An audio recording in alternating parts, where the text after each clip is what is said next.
Femicide in Ciudad Juárez, Gender Violence, Impunity, and Feminist Resistance by me, Osiris Estrada.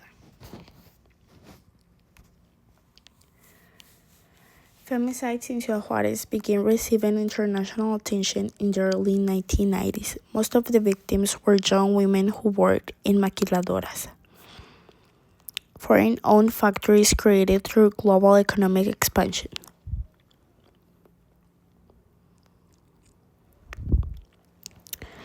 Because these jobs paid very little and operated on long shifts, many women walk alone late at night or early in the morning, often through isolated industrial areas.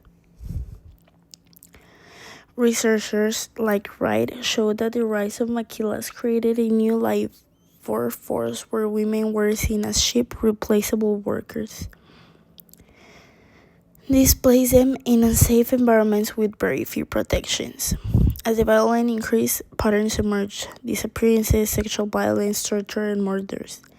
Many bodies were found in deserted areas near the city. These crimes were not isolated events.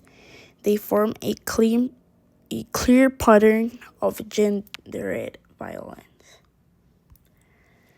Structural violence and impunity. One of the most critical issues in Juárez is the impunity surrounding these crimes. Studies by Monarres, Fragoso, and Schmidt and Schrader show that police investigations were often mishandled. Evidence was lost, families were blamed, suspects were tortured into false convictions, and many cases were simply ignored. This lack of justice sends a devastating message that women's lives are not valued. Impunity allows violence to continue because perpetrators know there will be no consequences. Researchers argue that feminicide in Juárez is not only a social problem but also a political one, rooted in sexism within police institutions and weak legal systems that fail to protect women.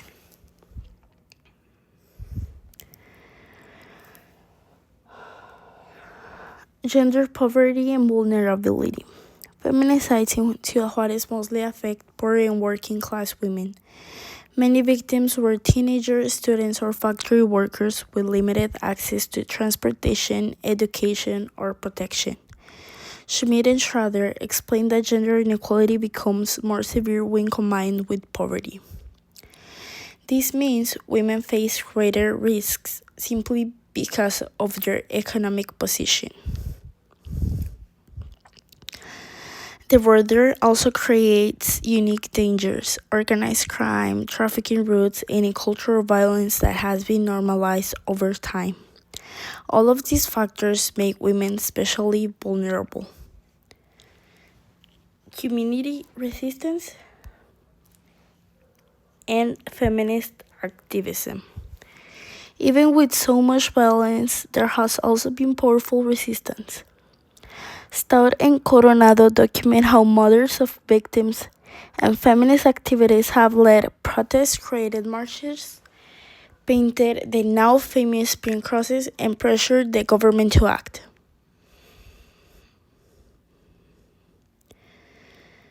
Their activism has brought international attention to the issue and pushed for legal changes, including the recognition of femicide in Mexican law. Their work shows how feminist movements can challenge the state and create visibility even when institutions fail.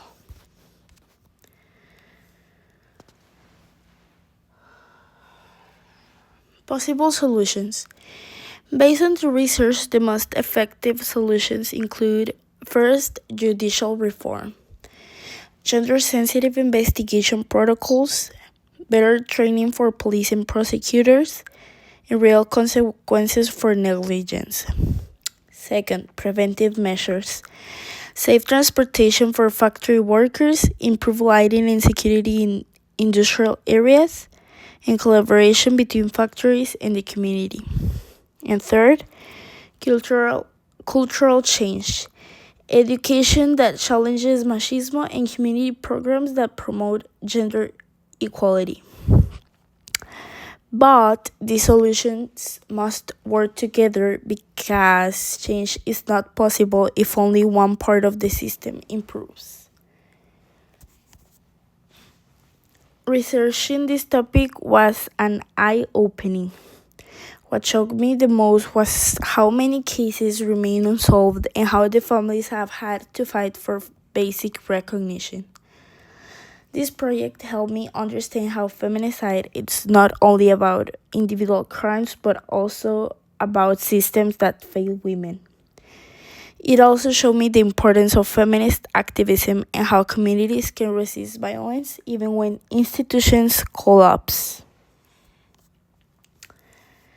In conclusion, Feminicides in Ciudad Juárez revealed the intersection of gender inequality, poverty, and state failure.